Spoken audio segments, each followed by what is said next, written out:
जय हिंद। आज के वीडियो में हम पढ़ेंगे components of the solar system. Components of the solar system. Solar system के कंपोनेंट्स क्या होते हैं? कंपोनेंट्स यानी इसके अंदर क्या क्या आते हैं। ठीक है, तो सबसे पहले सन। सबसे पहले सन। सन के जो पहले प्लैनेट्स आते हैं, पहले 4 प्लैनेट आते हैं, पहली बेल्ट आती है। अब स्टार्टिंग में सबसे पहले बेल्ट ध्यान रखिए। पहली बेल्ट है एस्ट्रॉइड बेल्ट। इसमें काफी सारे चट्टाने, काफी सारी बहुत सारी चट्टाने होती है। चट्टानों का एक ग्रह है जहाँ ये फिरता रहता है, ये घूमता रहता है, सर्कल लगाता रहता है इसके चारों ओर सन के। पहला बेल्ट ये। 4 ग्रह आते हैं जो इसके पीछे आते हैं। सबसे पहले इसके अंदर सन और एस्ट्रॉइड बेल्ट के अंदर जो 4 ग्रह आते हैं वो ग्रह होते हैं प्लेनेट, और ये चट्टानी ग्रह है। इनमें चट्टानी ग्रह है, ये चट्टान होती है इनके अंदर। और एस्ट्रॉइड बेल्ट के बाहर और लास्ट में इधर आती है कूपर बेल्ट, जिसका नाम क्या है? Cooper belt. अब ये नाम याद रखना पड़ेगा, कूपर बेल्ट नाम है। 4-5 बार आप पढ़ते रहेंगे तो ये याद हो जाएगा। Cooper belt. अब कूपर बेल्ट के बीच में कितने? 4 ग्रह। पहले 9 ग्रह आते थे, पर 2006 के बाद से अगस्त में प्लूटो को, एक ग्रह को, इसका दर्जा छीन लिया गया। इसको बोना ग्रह नाम से जानते हैं।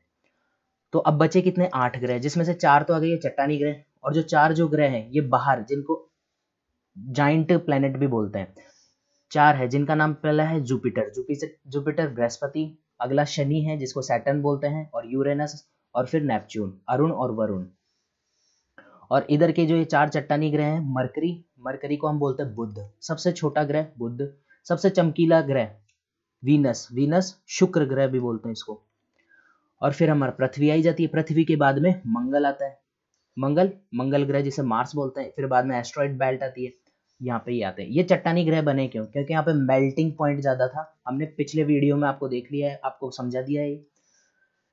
ठीक है, तो हम आगे चलते हैं अगले। आज हम सन के बारे में पढ़ेंगे। सन क्या है। वीडियो को लाइक करें और चैनल पर नए हो तो चैनल को सब्सक्राइब कर दें। सन, देखिए सन सन इसके बारे में हम पढ़ें कि पहले इसमें हाइड्रोजन आता है, हीलियम। ये दो मुख्यतः ये गैसें होती है। सबसे ज्यादा हाइड्रोजन होती है। हाइड्रोजन का परसेंटेज देखेंगे तो हम 75% इसमें क्या होती है? हाइड्रोजन होते हैं। और हाइड्रोजन मिलके क्या बनाते हैं? हीलियम का निर्माण करते हैं। और हीलियम बनने का मतलब क्या है? ये किस प्रक्रिया द्वारा होता है? ये होता है न्यूक्लियर फ्यूजन द्वारा, नाभिकीय संलयन, जिसको हम न्यूक्लियर फ्यूजन बोलते हैं। न्यूक्लियर फ्यूजन, ये ध्यान रखना इसका नाम। मतलब ऊष्मा जो एनर्जी निकलती है, और जब ये हाइड्रोजन न्यूक्लियर फ्यूजन द्वारा हीलियम में कन्वर्ट होता है, इसमें क्या होती है? एनर्जी के रूप में एनर्जी निकलती है। तो इस वजह से वो क्या करता है? हर एक स्टार में हाइड्रोजन गैस ही बनती रहती है, जो हीलियम में बनती है। किसके द्वारा? न्यूक्लियर फ्यूजन के द्वारा। अब हम सन की स्ट्रक्चर पढ़ेंगे। सन की स्ट्रक्चर होती कैसी है?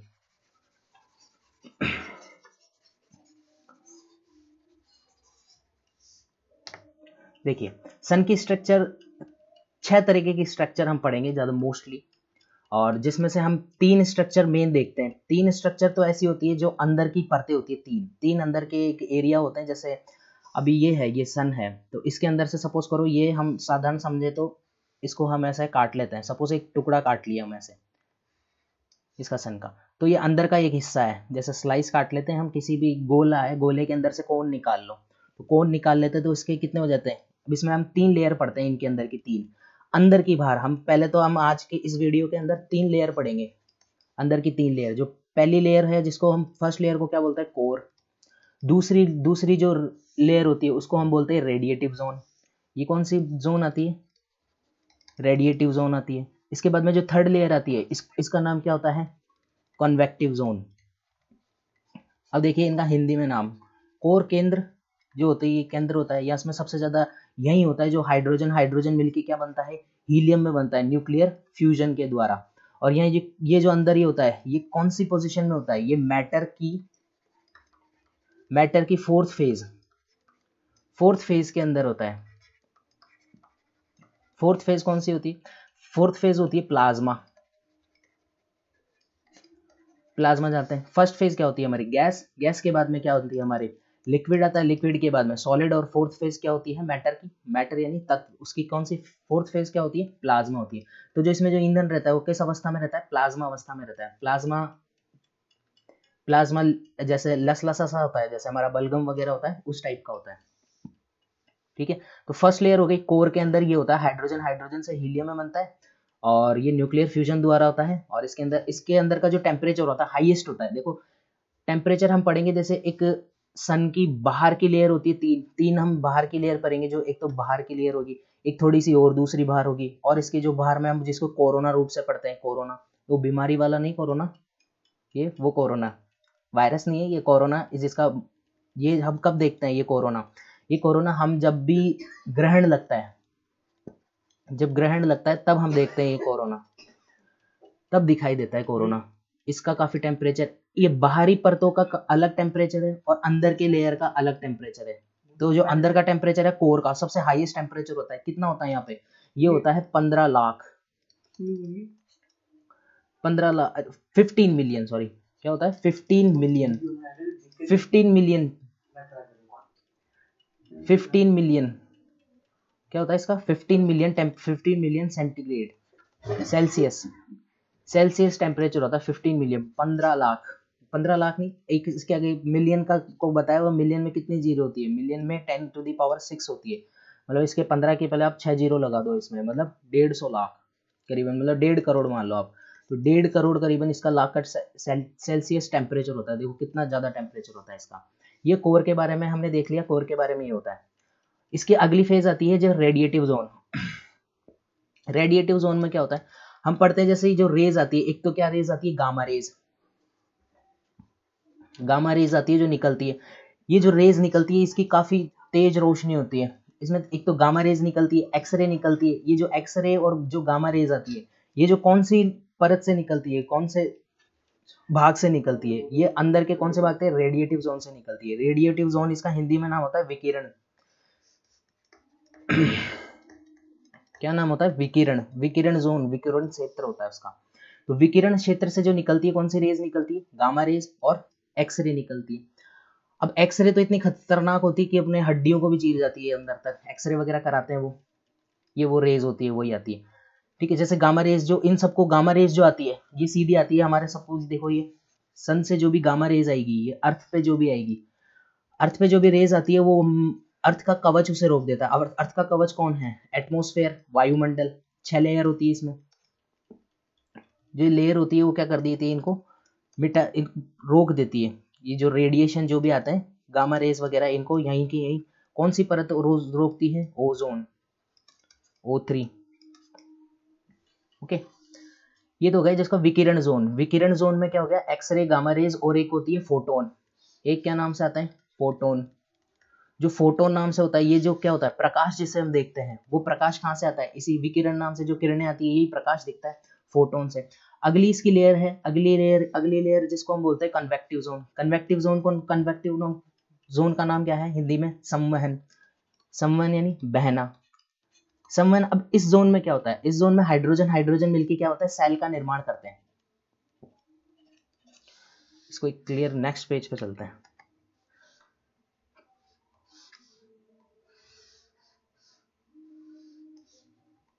हमने पहली लेयर देख ली कोर, दूसरी देख ली रेडिएटिव जोन। रेडिएटिव जोन में एक्सरे, गामा रे, ये जो किरणें और फोटोन, जो प्रकाश दिखता है हमको वो फोटोन से ही होता है। फाइनल जो तीसरी लेयर है, आंतरिक स्ट्रक्चर, अंदरूनी स्ट्रक्चर देख रहे हैं अभी हम सन की अंदर की स्ट्रक्चर देख रहे हैं। फिर अगली वीडियो में हम इसकी बाहरी स्ट्रक्चर के बारे में देखेंगे। ठीक है, तो इसकी फाइनल स्टेज, फाइनल क्या है, देखो इसमें जो भी हाइड्रोजन होते हैं, ये क्या होते हैं, एक सेल की तरह बन जाते हैं। ऐसे जैसे कोशिकाएं बनती है ना, वैसे ये चैम्बर्स बना लेते हैं ऐसे। तो हाइड्रोजन मिलके ये चैम्बर बना लेते हैं। अब देखिए यहाँ से क्या समझना है, पहला तो ये देख लिया कि चैम्बर यहाँ के ये हाइड्रोजन के ये चैम्बर बन जाते हैं। बस ये सेल का निर्माण करते थे। अब जब भी देखो, अब यहाँ पे सपोज करो, यहाँ पे अंदर कोर में काफी ज्यादा हीट हो जाएगी, काफी ज्यादा यदि गर्मी बनने लग जाती है, हीट, काफी ज्यादा गर्मी, तो इनकी जो किरणें के रूप से यहाँ के बीच से क्या ये निकलने लग जाते हैं। ये क्या होता है, निकलने लग जाती है। जैसे जो भी किरणें आती है, जिनको ये जो किरणें निकल रही है, ये किरणें ज्यादा सीधे धरती की तरफ यानी पृथ्वी पे और सभी प्लेनेट में, मतलब सौरमंडल में फैलने लगती है। काफी सारी जो रोशनियां निकलती है, किरणें, इनको क्या नाम होता है, इनको बोलते हैं सोलर फ्लेम। इनको सोलर फ्लेम नाम से जानते हैं। अब ये सोलर फ्लेम है क्या? देखिए, जब भी ये अर्थ है, अब सपोज करो ये जो अर्थ का ये हो गया हमारा नॉर्थ पोल, और ये नीचे का हो गया साउथ पोल, ठीक है, उत्तरी भाग और दक्षिणी भाग। अब हमको पता है दक्षिणी भाग में, अब जब भी ये जो फ्लेम आती है, अब धरती का क्या होता है, बीच में क्या होता है, यहाँ पे मैग्नेटिक फील्ड होता है, नॉर्थ पोल और साउथ पोल होता है। तो ये जो धरती का आवरण है, यहाँ पे क्या होता है, जब भी ये फ्लेम आती है तो ये यहाँ से इनको क्या होता है, डिफ्लेक्ट कर देती है यहाँ से।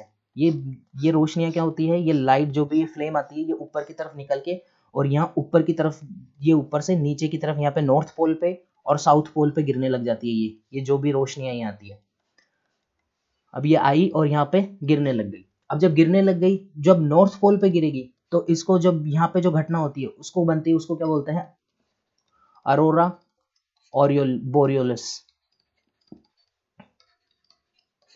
बोरियोलिस बोलते हैं, अरोरा बोरियोलिस। और जो नीचे बनती है, साउथ पोल पे बनती है, उसका नाम बोलता है अरोरा ऑस्ट्रियोलिस, ऑस्ट्रियोलिस, अरोरा ऑस्ट्रियोलिस, ये नाम से ये जो घटना होती है। अब ये दिखती कैसे है, देखिए ये अरोरा और बोरियोलिस और ऑस्ट्रियोलिस, ये घटना अरोरास दिखती कैसे, देखो ये मैग्नेटिक फील्ड है हमारा, ये अर्थ का, जब ये लाइट आई, रोशनी आई, ये जो फ्लेम निकली, सोलर फ्लेम,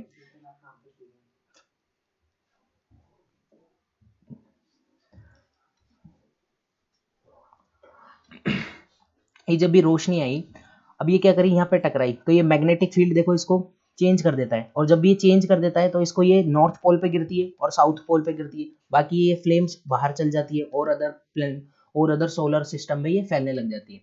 तो ये सन से निकलने वाली फ्लेम है, काफी, इसमें काफी ज्यादा हीट होती है इनके अंदर।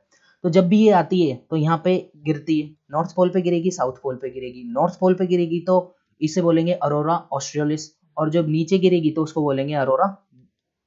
बोलेंगे सॉरी, ऊपर वाली को, नॉर्थ पोल को बोलेंगे बोरियोलिस और नीचे बोलेंगे ऑस्ट्रेलिस। नीचे ऑस्ट्रेलिया आता है, दक्षिणी गोलार्ध में पृथ्वी के, ऑस्ट्रेलिया कॉन्टिनेंट, ऑस्ट्रेलिया एक देश है, तो उसके नाम से हम याद रख लेंगे अरोरा ऑस्ट्रेलिस, और ऊपर बोरियोलिस नाम से, ठीक है, ये चीज तो हो गई।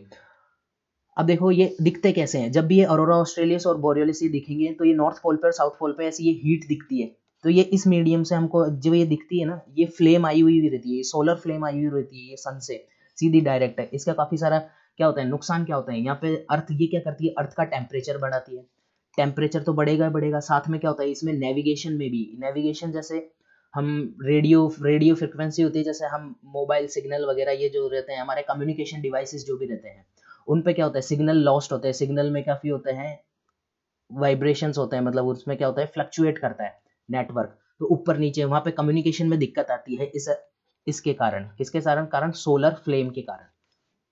अब देख लिया हमने ये सोलर फ्लेम, अब ये यहां से निकलती, अब देखो कुछ तो यहां से चल जाएगी और कुछ यहाँ पे गिर जाएगी। अब जो यहाँ पे गिर जाएगी, ये जो जाएगी, इनका टेम्परेचर करीबन 7000 सेल्सियस रहता है, 7000 सेल्सियस रहता है, और जो कुछ जो कम रहेगी, वो जो कुछ यहाँ पे गिर जाएगी, ये तो कुछ तो चले गई। अब देखो जब भी हम सूरज की तरफ देखते हैं, तो जब भी ये देखते हैं तो हमको दिखता क्या है, चमकीला भाग दिखता है और कुछ स्पॉट्स दिखते हैं।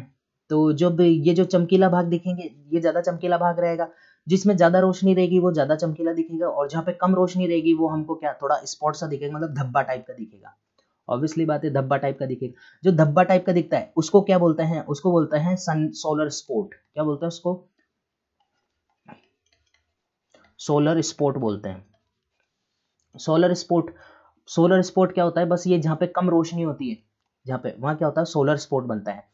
अब ये जो भी सोलर स्पॉट बनते हैं, सोलर स्पॉट क्या बनते हैं, ये देखो 0 डिग्री और 40 डिग्री, 0 डिग्री और 40 डिग्री के बीच में बनते हैं। अब यहाँ पे अब पूछा जाता है कि क्वेश्चन की, यहाँ पे जो ये रोशनी यहीं पे बन गई, सोलर स्पॉट्स का जो यहाँ पे ये रोशनी यहीं वापस आ गई, ये फ्लेम, इसका टेम्परेचर कितना होता है, इसका टेम्परेचर 4000 सेल्सियस से 1500 सेल्सियस के बीच में रहता है। नॉर्मली आपको याद रखना है 1500 सेल्सियस या 4000 से 1500 सेल्सियस के बीच में रहता है, ऐसा पूछा जाए तो 1500 याद रखना। ओके, अब ये हो गया 40 डिग्री से और 0 डिग्री के बीच में ये बनते हैं, क्या बनते हैं, सोलर स्पॉट जो भी बनते हैं, फ्लेम जो भी निकलती है यहाँ से, ये जो भी फ्लेम निकलती है ना, ये यानी इसी लेयर से बनती है, इसी माध्यम से, इसी से निकलती है, 0 डिग्री से और 40 डिग्री। अब ये कौन सा 0 डिग्री, देखो ये सन है कंप्लीट, ये इसका बीच की हो गई विषुवत रेखा, जिसे भूमध्य रेखा हम बोल सकते हैं, मतलब सन की, अर्थ की नहीं, सन का बीच का भाग यहाँ पे, तो ये हो गई यहाँ पे हमेशा 0 डिग्री इसको बोलेंगे। ये चल क्यों नहीं रहा? ओके, 0 डिग्री और यहाँ पे ये 40 डिग्री के करीबन मान लो। तो जो भी ये स्पॉट्स बनेंगे और ये जो फ्लेम निकलेगी ये सीधी, ये कहाँ से निकलेगी? 0 डिग्री और 40 डिग्री के बीच से निकलेगी। ये तो इसका हो जाएगा ये साइकिल सोलर स्पॉट साइकिल। ये सोलर स्पॉट फ्लेम जो निकलती है कितने डिग्री की कितने बीच के से निकलती है, इसका जो ये होता है रेडिएशन, ये मतलब इसका जो कितने डिग्री, 0 डिग्री से 40 डिग्री के बीच में निकलती है। ये चीज तो आपको ध्यान रखनी है। अब इसमें क्या होता है, अब एक नाम आता है क्या? Solar spot cycle. अब ये सोलर स्पॉट साइकिल बनता है कैसे? सोलर स्पॉट साइकिल है क्या? Solar spot cycle, solar spot cycle क्या है? देखो अब ये स्टार्ट होती है, देखो यहाँ से निकलती है रोशनी, यहाँ जो बनेगा यहाँ क्या होगा? ज्यादा बड़ा स्पॉट बनता है और यहाँ पे क्या होता है? छोटा स्पॉट बनता है। जब बड़ा स्पॉट बनेगा चलना क्यों काम कर रहा है?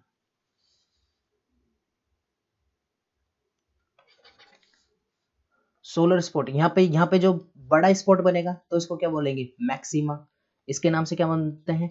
मैक्सिमा नाम से जानते हैं इसको, मैक्सिमा स्पॉट। और ये जो यहाँ पे बनेगा, यहाँ पे छोटा स्पॉट बनेगा, तो छोटा स्पॉट बनेगा क्या बनेगा? इसको क्या बोलेंगे? Minima solar spot. क्या बोलेंगे? Minima, minima solar spot.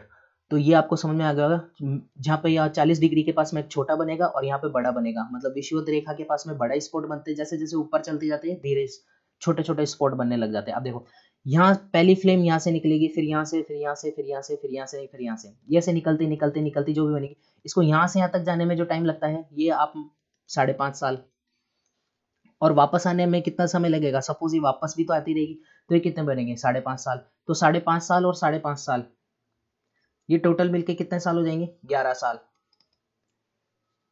काफी अटक 11 साल। तो जो भी क्या ये जो सोलर स्पॉट जो साइकिल होता है,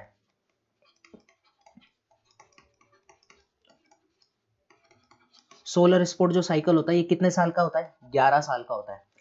अब अभी देखो, अभी जो हमारा जो अभी जब से हम इन चीजों के बारे में ध्यान है कि ये सोलर स्पॉट साइकिल है क्या, जिन चीजों की खोज हुई है, इनको खोज हुए अभी ज्यादा टाइम नहीं हुआ। तो अभी जो 2000 हमारे जो 13 में आया था, वो कौन सा सोलर स्पॉट साइकिल आया था?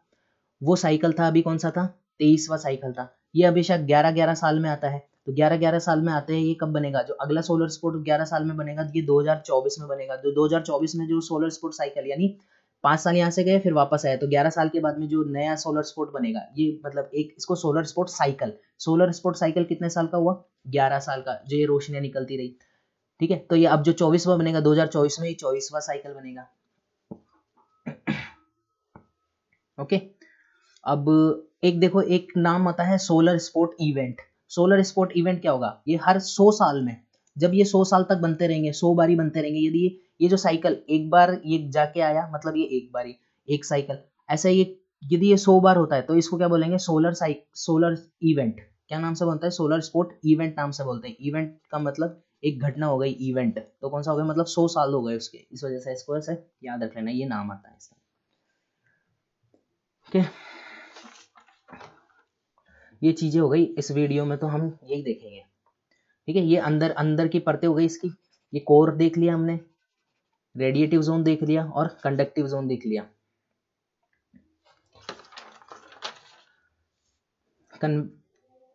Convective zone. ओके, ये 3 प्रकार के हमने जोन देख लिए। ये इस वीडियो में तो हमने सन की अंदर की स्ट्रक्चर देख ली, अंदरूनी स्ट्रक्चर, इनकी अंदर की स्ट्रक्चर। अब हम इसके बारे में, हम अगली स्ट्रक्चर देखेंगे, इसकी बाहर की स्ट्रक्चर के बारे में हम जानेंगे। इनके बारे में, बाहर की स्ट्रक्चर के बारे में अगले वीडियो में समझेंगे।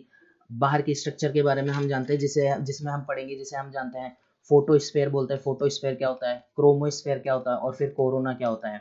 और सन का एक और बारे में जानेंगे, मैग्नेटिक फील्ड भी कितना होता है, मैग्नेटिक फील्ड।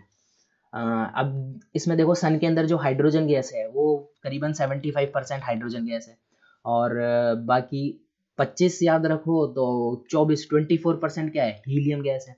और जो बाकी जो और अदर गैसेस है, और जो अदर मेटल वगैरह जो भी सारी चीज़ें, वो 1% में आ जाती है इन सब के अंदर। ठीक है, आई होप वीडियो अच्छा लगा होगा, समझ में आया होगा। मिलते हैं अगले वीडियो में। वीडियो पसंद आया तो वीडियो को लाइक करें और चैनल को सब्सक्राइब कर दें।